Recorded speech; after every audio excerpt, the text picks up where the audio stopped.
Welcome to the Hidden Why Podcast, episode 1010, my interview with John Medina, and we're discussing his business, John Medina Buys Houses. Hope you enjoy. Cheers. G'day, John. Welcome to the Hidden Why Podcast. Hey, thanks, Lee. Thanks for having me on. I really appreciate it. You buy houses?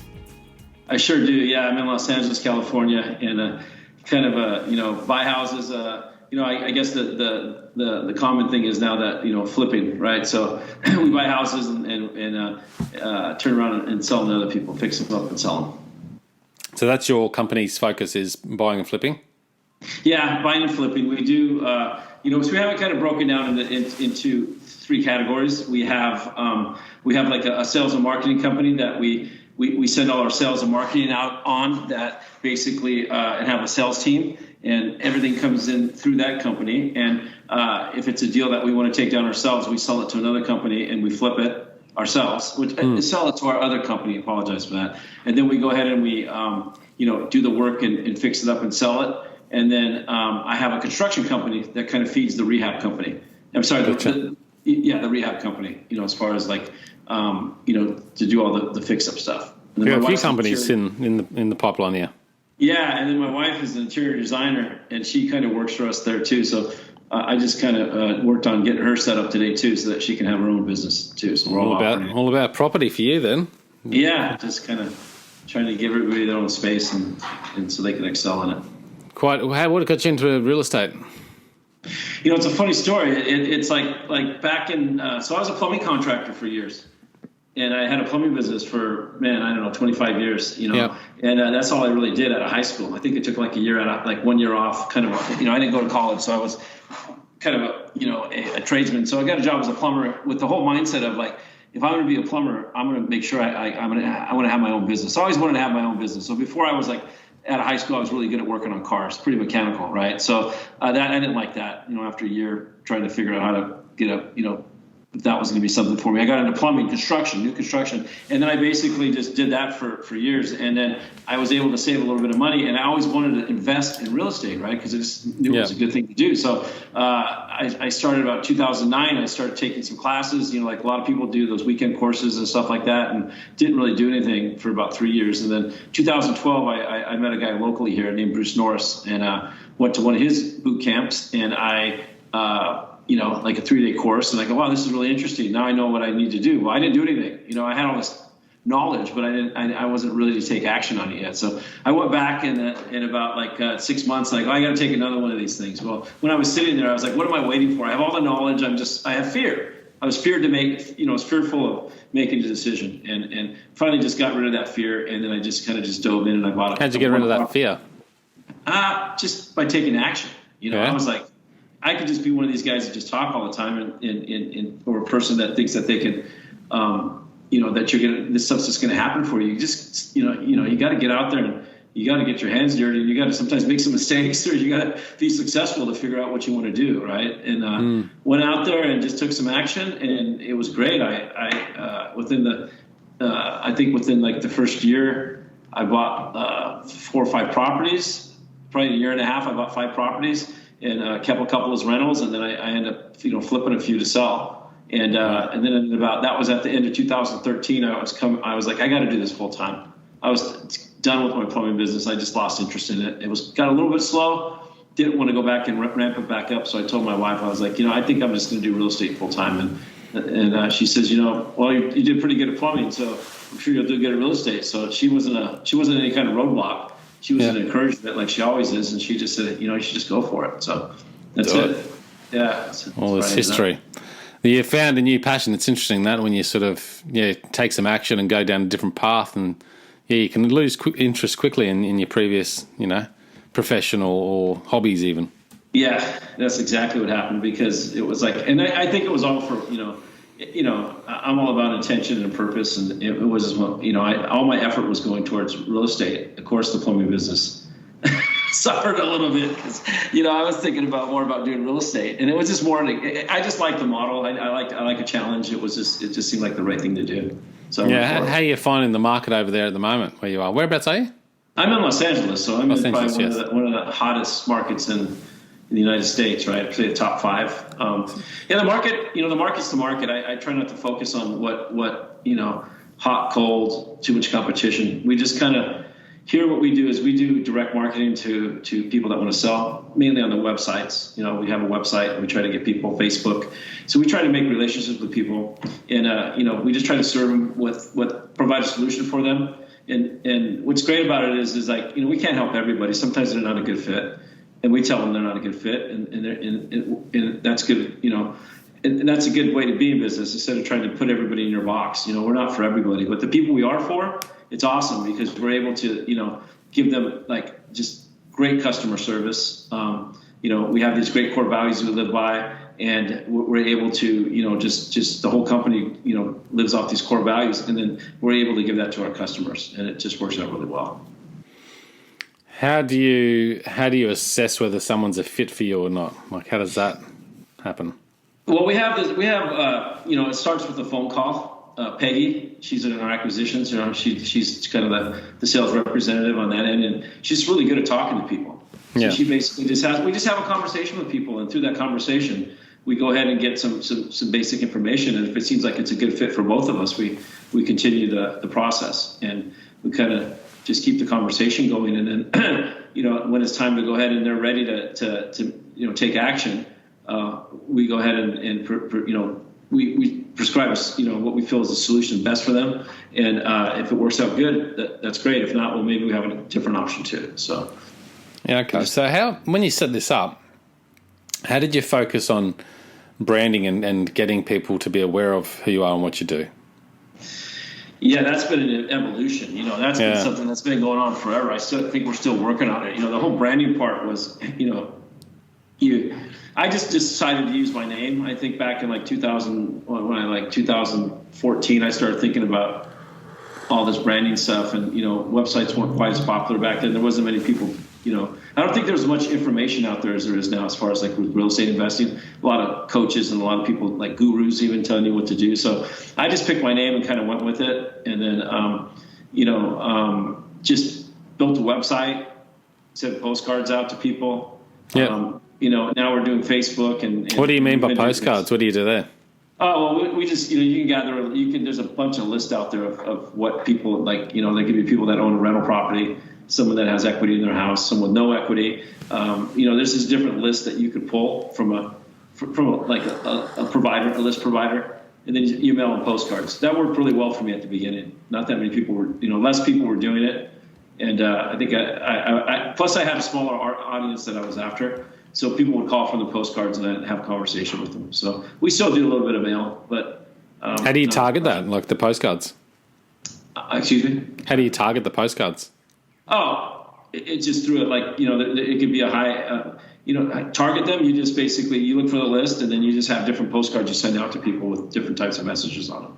Do you, but do you just bomb an area, or do you just send it to people that are looking to sell? Well, yeah, that's what's on the list. So we pick out a zip code, because Los Angeles is huge, right? I can't know everybody. So I have some zip codes that I started out with, and then I basically say that the most common one would be what they call an absentee owner. An absentee owner is somebody that basically owns a rental property. So you pull a list of absentee owners and say 30 zip codes around here that you want to be in, and then you get this list, and then you go ahead and maybe, we call it scrubbing, go through it a little bit to see if there's duplicates or anything you do to kind of clean it up a little bit, and then just go ahead and mail it out. And then, you can't do it once. You got to do it you probably want to hit that same list 6 times, right? So they get a postcard. Depends how aggressive you would be. Once a month, twice a month. I'm sorry, once a month, once every other month. And you just kind of mail. It's just this, we're just system and processes driven. So you just create a system on how you want to get it out. There's mail houses that you can give the list to and just say, okay, mail this out every so often, and tell them what you want to do, and they'll do it for you. Yeah. So branding for you wasn't really sounds like it wasn't a big focus when you started. It's just sort of, you just put it together and just took action. Yeah. It just kind of was, and what's great about the branding thing is now all these people I've done business with have great stories. So now we have a really good process at the end. I just bought a house today. Yeah. And it's really, but what happens is we do an exit interview with all our clients, and they're more than happy to do them. So we get testimonials from them written on Google, and we go ahead and get a video from them too.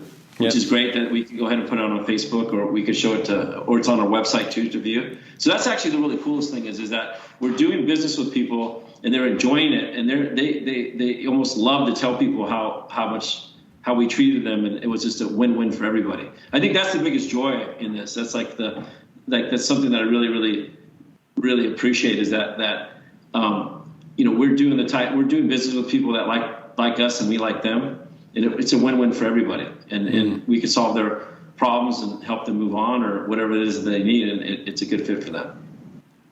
How do you go about doing video testimonials or reviews from your customers? I mean, are they sometimes reluctant to get behind a camera, or?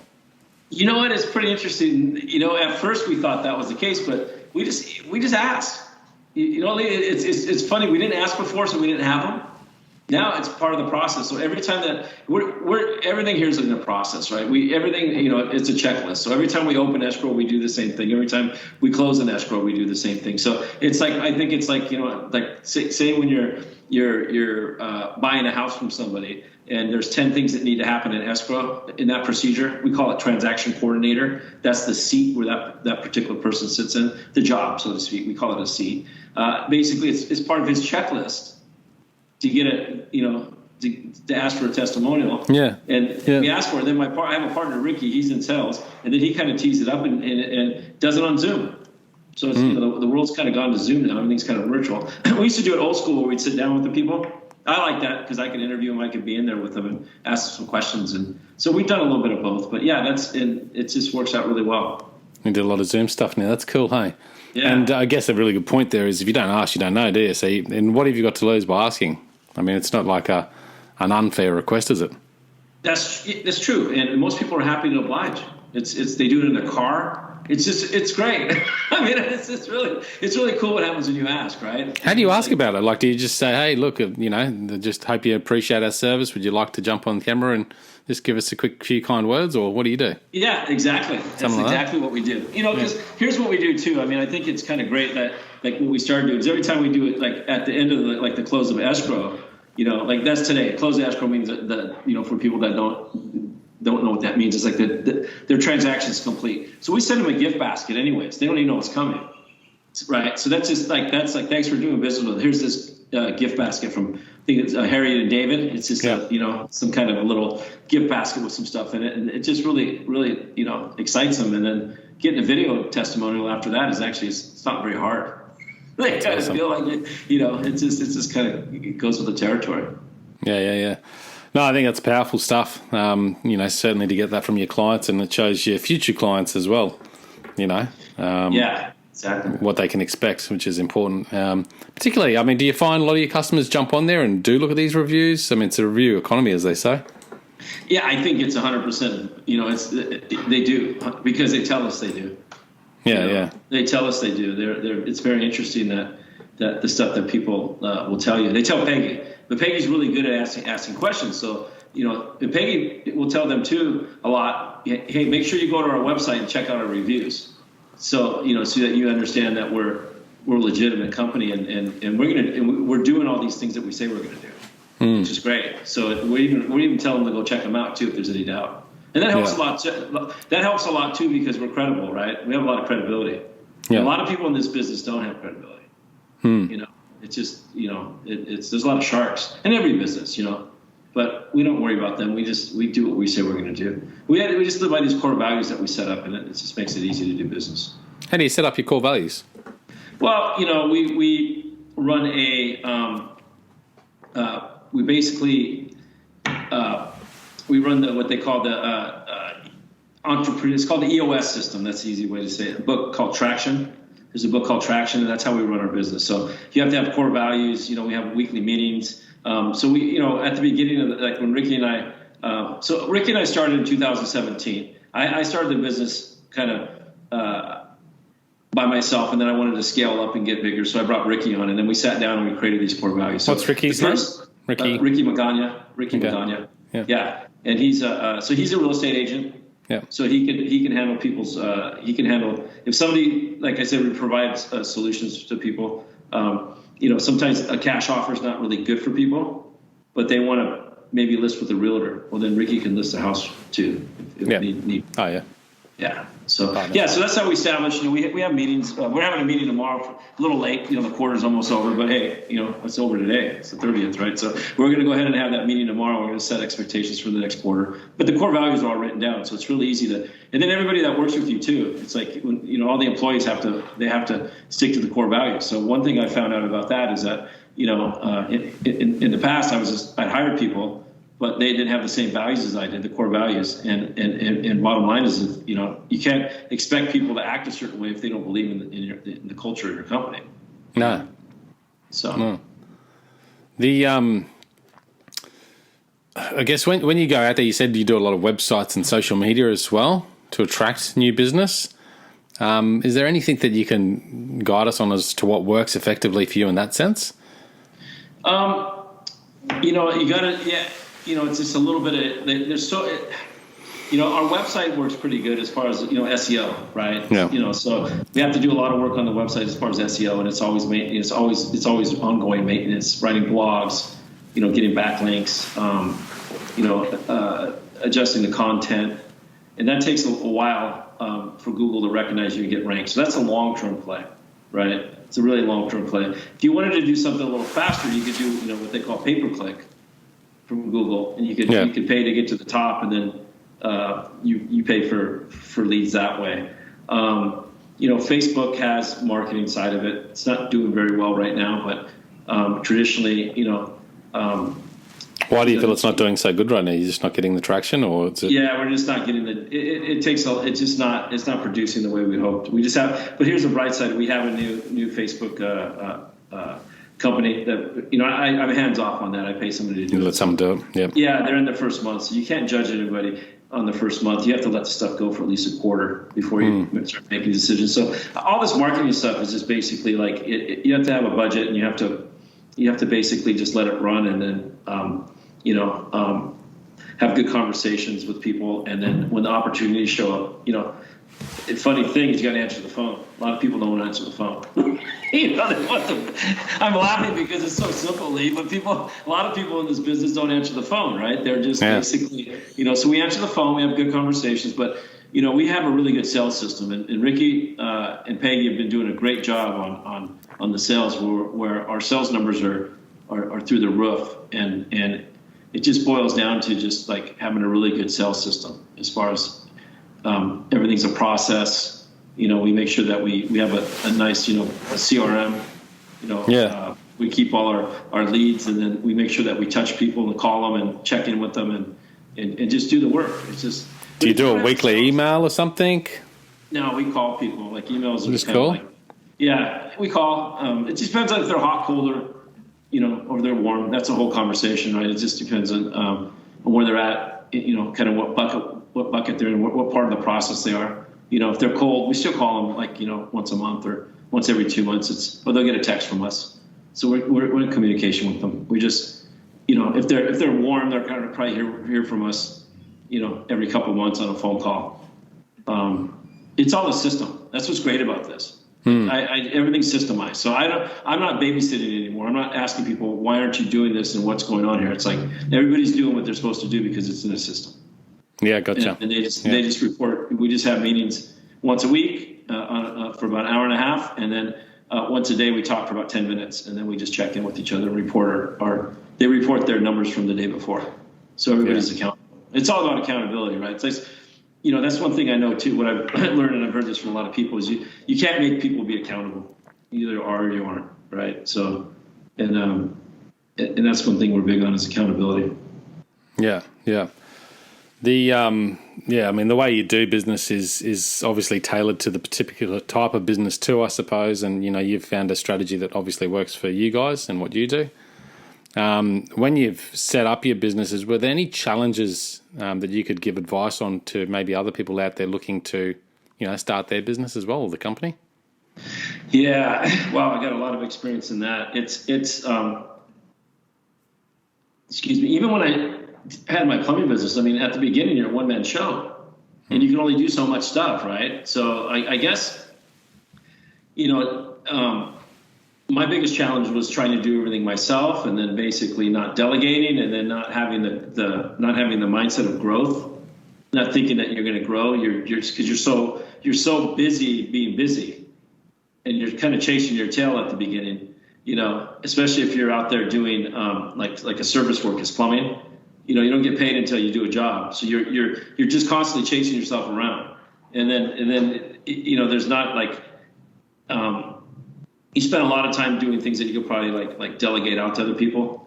So I think at the beginning it's real important to get focused on what you want and realize you're going to have to do the busy work at the beginning. But as you grow your business, you want to make sure you delegate and hire people and bring people in at the right time and have patience with them and know that it's going to take time to build this out. And then, but now I have a long-term vision. I don't have a short-term vision. I'm looking long-term now. So once I change, what's long-term? Like 5 years, 10 years? I even think right now like 3 years. I don't want to get too far ahead of it, but I think I have a vision that we're doing. I think this year we're on track to do like 32 deals. Next year I want to do 42, and then I even have I have a saying. It's like it's just as easy to do a deal a week than it isn't. So I'm trying to get if we can get to a deal a week and beyond that, that's what we're working towards right now. So.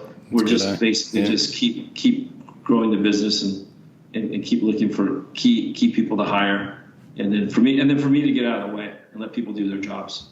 Yeah. To realize that hire talented people, make them hold them accountable. Well, not even hold them accountable.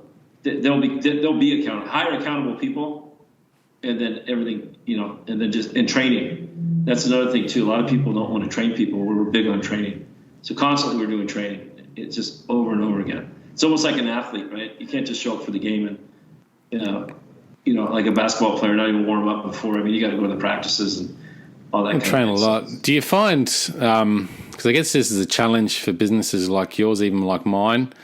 Obviously, the owner will take ownership to the next level, and you'll probably have, you're probably that passionate about what you do, I imagine, where it just doesn't feel like work, and you can probably do it from early hours to late at night if you really wanted to with ease. But other people in there, I mean, do you incentivize them to get them to take that ownership, or is it just because you're a great leader? Like, what is it that you can do to really instill that ownership? Because, I mean, I guess, for my business, I'd like to have people under me that I can guide into setting up their own businesses eventually, not always working for me. But I guess each business is different in that sense. But I think the ownership piece is certainly one thing that's really hard to transfer to someone that doesn't own the company. Yeah, and that's a big one, right? And I think, from my experiences, I think that the biggest thing is people that they come in and they promise you the world. Like say you're interviewing somebody and they think that they're, a lot of times they think like, well, if you pay me this much money, I'll perform. Money doesn't really motivate, it definitely, I don't think it motivates people. I think what money does is it's the reward from your being successful at what you do, But what I learned is that you set up these systems and you have accountability, and people that are accountable, they'll follow the system and they'll be accountable, and they're out there, but they're hard to find. Because the people that are really good at what they're doing are already working. They're working for somebody else. So, you basically, what I found, what's been successful for me is to go ahead and when these people show up, whatever that is, make sure that you have creative space for them and give them the training and give them the power to run with it, and let them, flourish in what they do best, and especially if they're in sales, right? And salespeople they're a dime a dozen, but really good salespeople are hard to find, and really good salespeople, they do the work and they make sure they put the calls in, and they're good at handling objections. And if they get a no, they know there's a yes around the corner. Yeah. So absolutely. I think you really have to just look and be, what do they say? Be slow to hire and quick to fire. You know, and if somebody's not meeting your. But see, when you have these core values, it's really interesting when everybody's kind of rowing in the same direction. You know when people are you feel that they're on the, like, you're on the right path. Because let's just say we have a meeting every day at 8:45 and you don't want to go to the meeting, and you have all these excuses why you can't be at the meeting, but it's mandatory. You just right away, you know that you have a problem with somebody, and it can be that simple. So that's not negotiable as far as I'm concerned. You know, you have to be there for that meeting. You have to show up on time, report your numbers. And if you don't want to do that, you're not a team player, and it's basically going to affect the whole company. Yeah, yeah. I think you know, that idea of bringing someone on, you can quickly identify whether they're going to, you know, be a long-term star or not, just by their attributes more so than anything. Because I think skills and all that sort of thing you can train and teach someone, can't you? But the attributes at the core, you can pick up on very quickly. And that's why, you know, all the big, you know, like Navy SEALs and that, they go through that hardcore training at the very start, and people are very quickly, you know, outed by their attributes, basically. Yeah, and that's a great point. It's like, and one thing too is like, you can't, you know, you have to, there's a lot of different personality tests out there. Like there's the DISC test, I think that's on Tony Robbins, and the Colby test. And if you give people these tests and have them answer these questions, they'll kind of put them, they'll kind of put them in I don't want to say it's a box, but it's like it gives their personality and what they'd probably be good at. So if you don't really want to hire somebody like in sales if they like, salespeople generally don't have admin skills. They're really good at selling, but they're horrible at making notes and building structure. They just want to talk to people, and they're drivers, right? Well, if you want to hire a salesperson, you don't want to. That's not the same skill set as an admin. Yeah. Like my admin is not a sales guy. I asked him, he's not interested in sales. He's really good at like setting up systems and following directions and doing, you know, keeping everybody together, keeping the salespeople together and supporting them. But he's not interested in being a salesperson because it's just, you know, at least not right now. You know, maybe he'll grow into it down the road. But so you have to know you got to know how to. So when you're hiring people, you have to really make sure that you're hiring the person for the right position, because you can hire somebody. Oh, I'm great in sales. Well, they're just not salespeople, you know. And then you find out. And then how do you find out? Well, you know, your revenue. How do you find out? Like when you're recruiting someone, I mean, I guess you sort of got to go with the intuition. And I thought I was fairly good at recruiting, but maybe I'm not. How do you go about determining whether they're a salesperson or an admin person? Is it just through the questions you ask, or do you just have a feeling whether they're going to be suitable one way or the other? Or was it past experience? Those two tests will. Yeah. You know, I never used to give the test, but those tests tell you a lot. So you just hand those tests out and get them to do those tests. Yeah. I mean, they tell you a lot, and there's even another one for salespeople too. And I forgot, it's on the tip of my tongue, but it's a sales trainer that we use, and he has one from, you know, it's equivalent to that. It's even more directly at sales, and that one's supposed to even be more accurate because they ask you questions in a way that, you know, that will determine your personality type. And I'm not really that great at sales. I mean, I'm good at talk. I can talk to you. I could probably, you know, I kind of call myself the king of the low hanging fruit. You and I go out, we have a conversation. You tell me what you want. I'm going, okay, well, Lee, that sounds pretty good. I think I could do that. You and I would probably be really, you know, I can close those deals all day long. But if I have to call you back and follow up and follow you up and follow up, that's not me. That's what Peggy's great at. Peggy, I love people. I really do. Peggy loves people. She loves talking to people. And she just has these natural conversations with people and gets to really know them. And then it's not a sales call anymore. It's actually just like trying to figure out how we can work together. Yeah, gotcha. Yeah. Yeah. I mean, I'm in sales myself, so I get a kick out of it.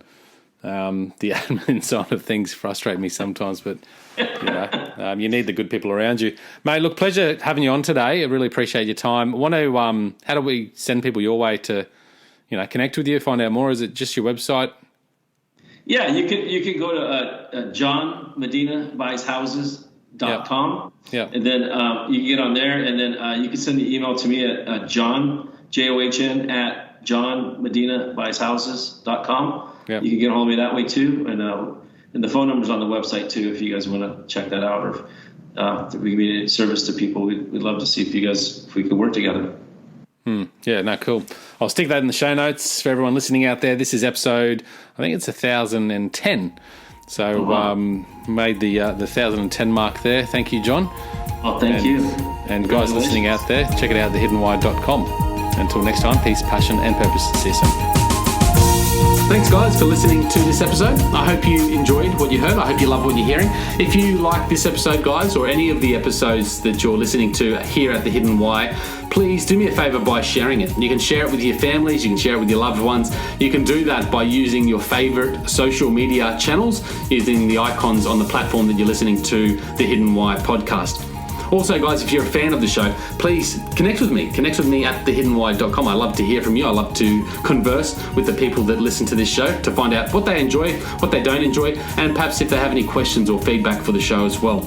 You can stay up to date with all that I'm releasing here, guys. I do a solo show every Monday, a 3-minute thought every Thursday. I do 2 interviews a week on a Wednesday and a Saturday, and a book review every Friday. You can stay up to date with all that by subscribing to my newsletter at thehiddenwhy.com. Just enter your email address there, and also subscribing to the podcast on the platform that you choose to listen to your podcasts. You can also support the show, guys, by using the Amazon links at thehiddenwhy.com. So if you like books, you can get all the books that I review there, and anything else really that you like to purchase through Amazon. So use that link, it helps support the show. And we've also got a deal with Audible, guys. Audible is a fantastic way to listen to all your favorite books. We've got a deal with them so you can get 2 free books when you subscribe, or subscribe to a 30-day free trial. So check that out again at thehiddenwhy.com. Guys, that's it from me. You know what to do. Go out there, breathe more passion into every single moment. Do everything with greater purpose, and in doing so you will discover your hidden why. This is The Hidden Why. My name is Lee Martinuzzi. Until next time, peace, passion and purpose. See you soon.